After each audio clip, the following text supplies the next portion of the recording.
everyone, Redmist back again, and here we are in 25-man Ulduar again, and this time we're going to have a look at Hodir, or Odir as I sometimes refer to him in a private moment.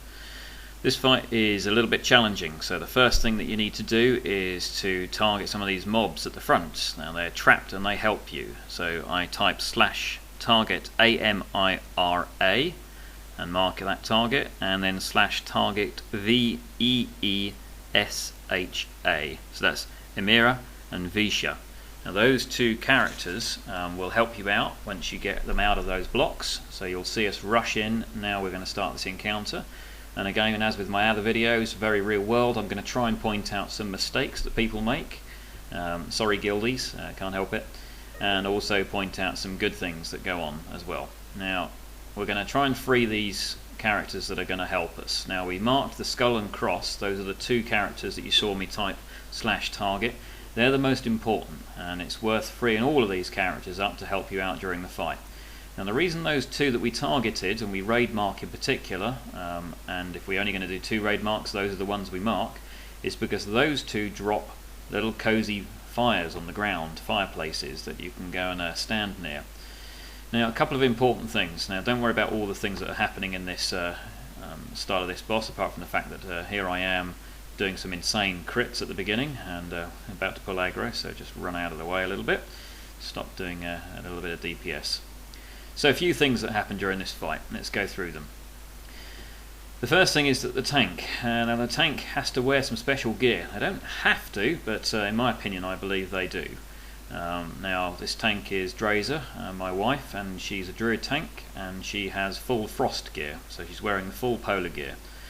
Now I asked her when I was filming this how much her resistances mitigated the damage, and she said that she was getting damage mitigation of strikes over 20 to 30k, so she was getting rid of 20 to 30k extra damage that she would have taken in some of these strikes. Now I think that's the difference between a dead tank and a live tank, so it's absolutely worth your tank when you're doing this fight wearing frost resistance gear if you can.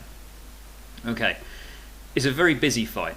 This is one of those fights that you find out whether people can move or not, and whether they move badly or not, and I'll point out a few people that are struggling a little bit in this fight. I think it does make a difference with the frame rate of your PC, unfortunately. There's a lot of graphical things going on here, and I also think it makes a difference with how you've got your raid user interface set up, and this is one of the sorts of fights why I like mods, and I like changing my bar positions, and I like changing my visual display so I can see everything much more quickly and easily without having to look all over a screen or up in the top corner of the screen, because you've got to constantly watch what's going on. So the things that you can see happening all of the time. Now these chunks of ice falling out of the sky. Now you'll see a little blue circle on the ground. So there's one that's just appeared there on the back right leg of the boss there, and you'll see the small circles will appear constantly, and if you're stood in them, get out of them. If you don't, you'll get hit by a block of ice, you'll take unnecessary raid damage, and you'll need to be healed, and it's really completely avoidable and absolutely not necessary. Don't finish your cast if one appears under your feet, just get out of it. That's one of the most frustrating things when I've healed this fight, when I've gone resto spec, is that you can watch people standing in the circles about to take damage.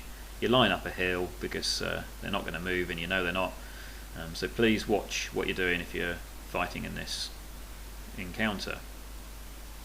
Now sometimes you will get hit. You'll get hit because you've moved out of another one, or you'll get frozen in place. There's a lot of dispelling necessary in here. Priest's job here is one of the most difficult, I think, in the of everybody outside the tank, so help them out if you can.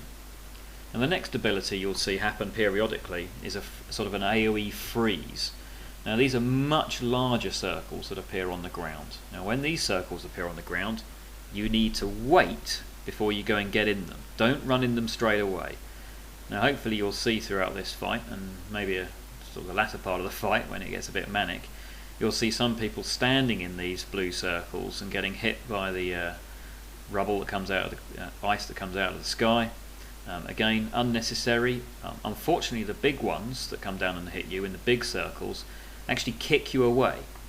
Now If that happens and you don't get back inside the big circle on the ground quickly enough, you'll get frozen and you won't be able to do a thing until somebody comes and freezes you. So here's a big circle, right? So unfortunately, if a couple of people were stood in it, they get kicked away. The rest of us wait until the ice drops, and then we run back into the circle, and we don't get frozen. Now, every time you get frozen, hopefully the tank's dragged the boss near a cozy fire that those ads we talked about earlier have dropped. Those ads will need to be re-freed every single time they get frozen with one of those big freezes. Make sure you do it. We've wiped on this boss, and we wiped the night I filmed this once because we were having some of the members of the raids not DPSing the ads, and that can easily cause a wipe because it's surprising how much help those ads give. The other thing that's annoying about this boss is you have to keep moving. So here we've got the big circles.